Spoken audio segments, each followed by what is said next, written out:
Meanwhile, One Nation is attempting to win over Victoria at a conference with farmers in the states west. State political reporter Jessica Maggio is in Horsham. Jess, what is expected tonight?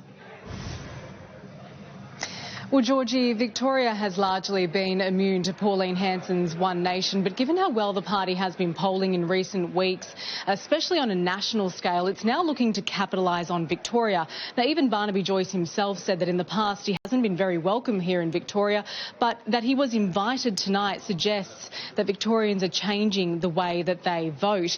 Now, One Nation says that it is eyeing the state election for Victoria.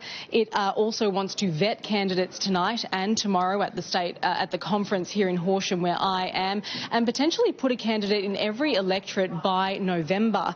Now, One Nation says it has a focus on crime. It wants to repeal Australia's only treaty, and its real focus is on energy. But it also wants to go hard against the Allen Labor government for its emergency services levy, which has angered so many farmers here in Victoria. Now, Premier Jacinta Allen previously called this the misinformation conference. She essentially bullied the opposition leader Jess Wilson out of attending and speaking at this conference tomorrow morning. Barnaby Joyce says he's not worried about the infighting, politically speaking, here in Victoria. He thinks One Nation can make a real dent and provide some serious competition. Victoria's a basket case, and I think everybody knows that. We are seeing people who are blue-collar workers who've said Labor have deserted us.